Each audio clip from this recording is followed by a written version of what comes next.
uchawi hausaidii, kwa sababu wachawi pia wanazidiana nguvu. Wachawi kwa wachawi kupigana ni ruksa. Hata kama pengine wao wanaringa ndio wanawatoa watu misukule, inafika mahali na wenzako watakutaimu na wewe unakuwa msukule. Hata kama wewe ni gwiji kabisa la kutoa watu misukule, una misukule kibao ndani umeweka, umeweka humo ndani, wale wako na wewe watakutaimu tu, watakubeba na wewe. Nasema watakubeba na wewe, hata kama wewe ni gwiji kwa namna gani, inafika mahali watakubeba na wewe. Mungu atusaidie sana. Wanabebanaga wenyewe kwa wenyewe. Wewe chukua watu wengine misukule, chukua watu, endelea tu kuchukua. Alafu ukigusaga watoto wao, vinahangaika, vinapiga kelele.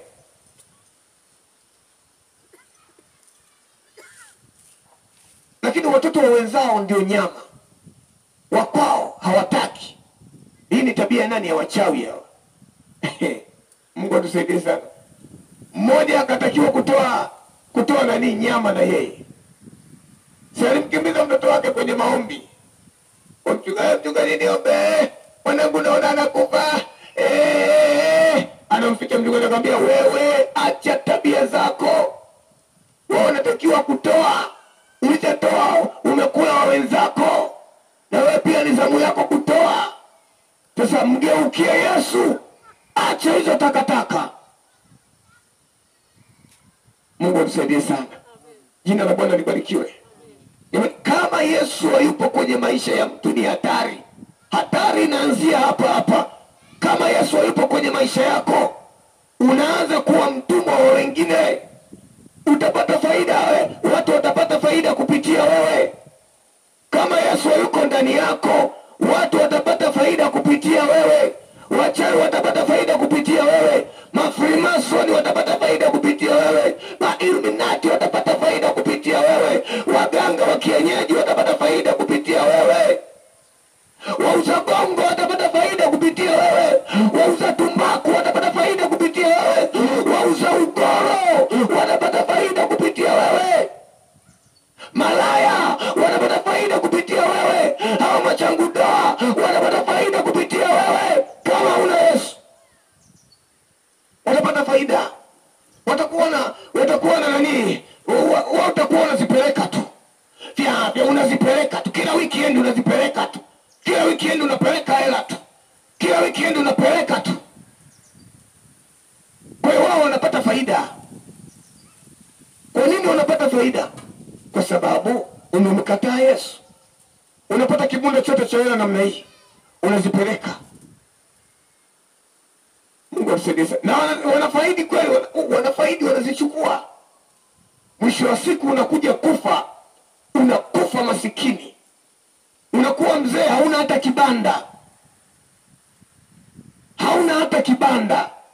Sisemi vibaya, kuna wengine wazee hawana hata kibanda kwa sababu ya hali tu walikuwa wanapitia, lakini wengine kwa sababu walikuwa ni malaya, imepelekea mahali mpaka wanakufa.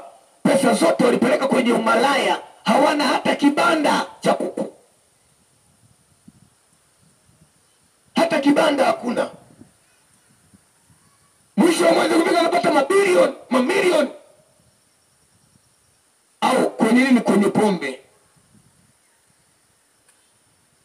Akipata tu pesa huyo kwenye pombe, kwenye ugoro, kwenye nini.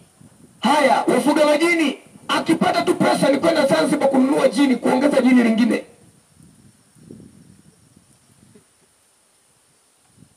Kaela kidogo akipata huyo, anakwenda kuongeza majini, ananunua jini, ananunua mpaka 50,000. Hivyo una wazimu, unanunua madudu ya ajabu. Mtu anaenda kununua jini mpaka shilingi 50,000. Alafu yeye mwenyewe hali yake ni mbaya. Nyumba imekaa namna hii, ukiigusa tu inaanguka. Lakini akipata kaela kidogo, anawekeza hela kidogo, anakwenda kununua majini. Haya majini ni ili aloge watu tu wafe. Lengo lake ni kuua watu tu. Akishaona mtu yuko hivi na hivi, anakwenda kumtafutia jini la Zanzibar, au anakwenda kumtafutia jini la nani la Uarabuni, au anakwenda kumtafutia jini sio mahali fulani. Yani akiona mtu tu yuko, yani hakuna sababu yoyote ya msingi, ili mradi tu amroge afe.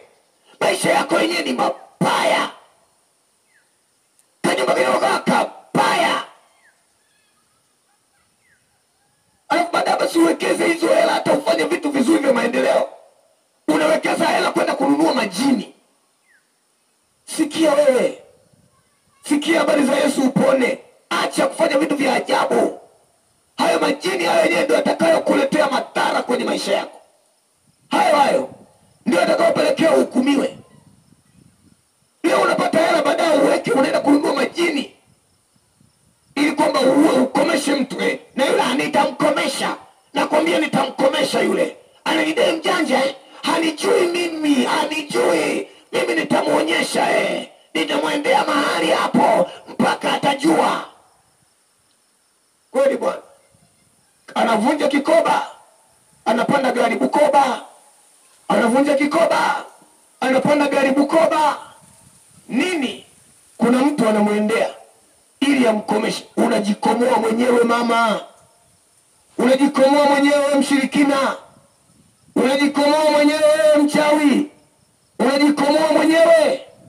Kisa mama fulani ameanza kujenga nyumba yake nzuri. Kweli hapa kweli mimi jirani yangu huyu ajenge nyumba nzuri hivi? Haiwezekani. Lazima nifanye jambo. Mwamini Yesu leo ili kwamba usalama uwepo, maana yeye ndiyo kila kitu kwenye maisha yetu. Kumbuka kwamba kama Yesu hajaingia kwenye maisha yako ni jehanamu. Kwa nini tuzungumze uongo? Kwa nini tuseme uongo? Tunasema kweli. Kama umekufa katika dhambi ni jehanamu. Kama ukifa katika dhambi ni jehanamu. Kama ukifa kwenye dhambi ni jehanamu. Hata uwe tajiri, una kitambi kikubwa mpaka kinaburuzika huko, lakini kama una Yesu ni bure. Hata kama uwe na magari 100, uwe na majumba, uwe na vitu gani, kama una Yesu ni bure. Kama hujaokoka ni bure. Utaenda kujuta mbele ya safari yako.